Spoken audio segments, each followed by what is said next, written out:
Thank you. Thank you, everybody. I'm going to say a few words.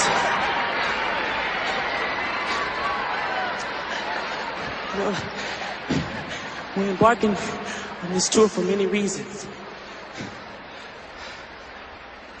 But mainly because of our mother.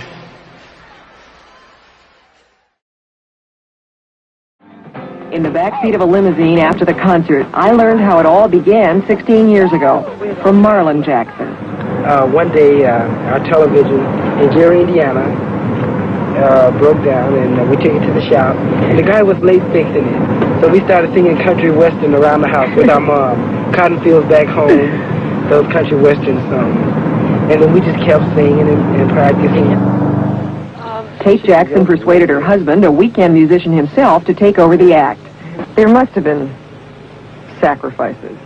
Well, raising 9 children, it's always going to be rough when there's only one working.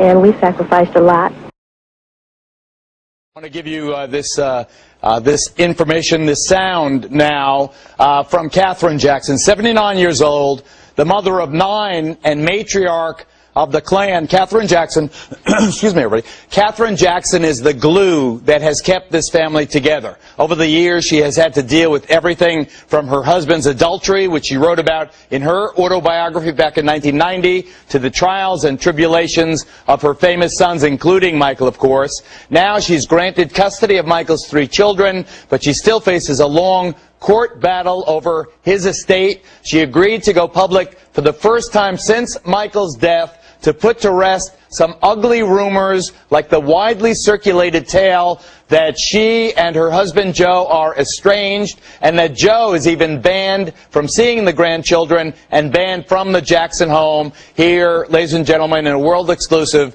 Katherine Jackson. So much for inviting me to Oh, your you're home. welcome. It's a pleasure. Thank you for It looks so coming. beautiful in blue. Oh my goodness. So this is the famous Havenhurst. I guess so. This is it. We've been here 40 years. 40 years. At this house. At this house. Yeah. So we're sitting in the home where 40 years ago you brought your family to create this entire new life in California. Yeah. What was life like back then, coming into this house? I can imagine having come from that little 4-bedroom place in Gary, that stepping into this place must have felt like a mansion. It did. Yes. It did. What are your fondest memories of Michael growing up in this house? He and his brother Randy grew up together. So they would go out and rehearse and write. We had a studio here too. They wrote, was that Dancing Machine? Dancing Machine here? They did here.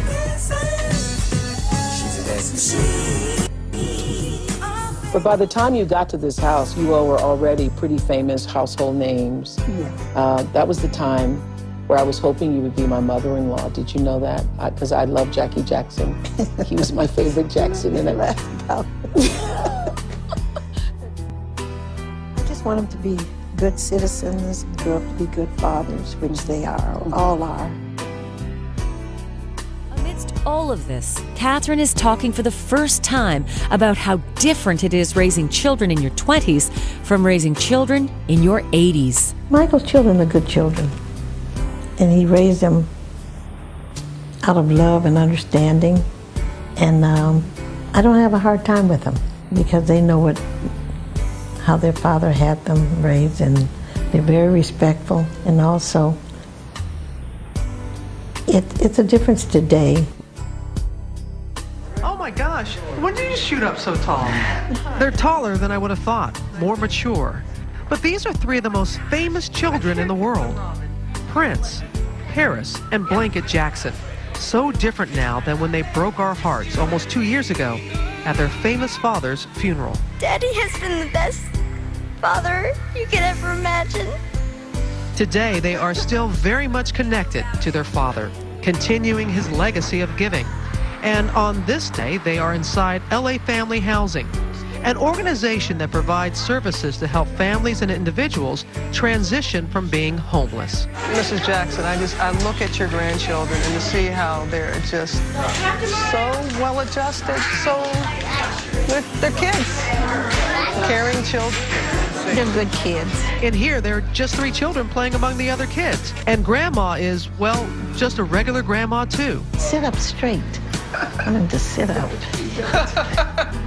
How are you doing? We're doing just fine. So they're almost 2 years, and the children are coming along just fine. Is there a time of the day that becomes more difficult? There's not an hour of day that doesn't go by that I don't think about my son. It's just, that's hard.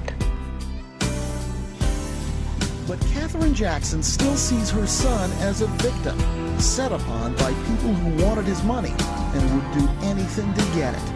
In her interview, she says Michael believed it too. He felt that people wanted him gone, wanted him dead. He would always say that. For him to say that, he must have known something. It's just some of the mean, evil, vicious people didn't want him around for some reason. They're greedy. That's what it is. Don't take that out. They are greedy. The time I saw Michael before he passed away was about a week and a half. I had gone to visit him. The children were there. We talked. We played around and had fun together. And Michael even showed me a movie because he had a new instrument there, and it was really nice. He just played on the bedroom wall. And that was the last time I can remember seeing my son alive.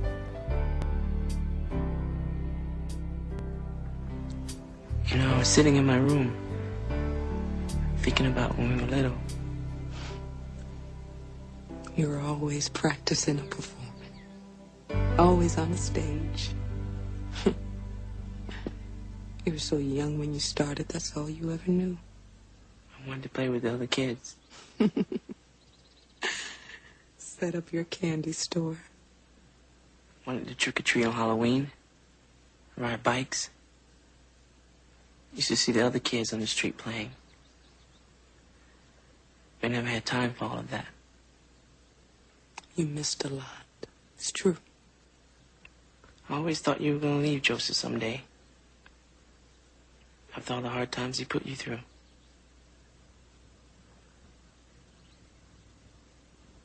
I guess I still love him, Michael. He may have pushed a little too hard sometimes. He may have made some bad business decisions. He may have not listened. But he's the one. He's the one that made all this possible. And you're just so lucky because you can put it all in your music. All of it. All the sadness, all the joy. All the things from the past, all the things you're feeling right now.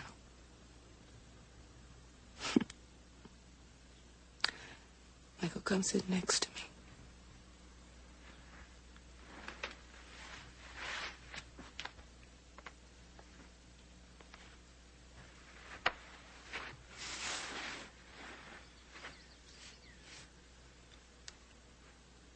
I know you. I understand that you feel lonely sometimes. I know you're hurting. But my mama told me about courage. She told me it's in our genes. So I tell it to you. You be of good courage, Michael. Don't you be afraid of anything. Not of Joseph. Not of the fans and what they expect of you. Don't you be afraid of the world out there. And most of all, don't you be afraid of us. Because the Jacksons are more than a musical group. The Jacksons are family.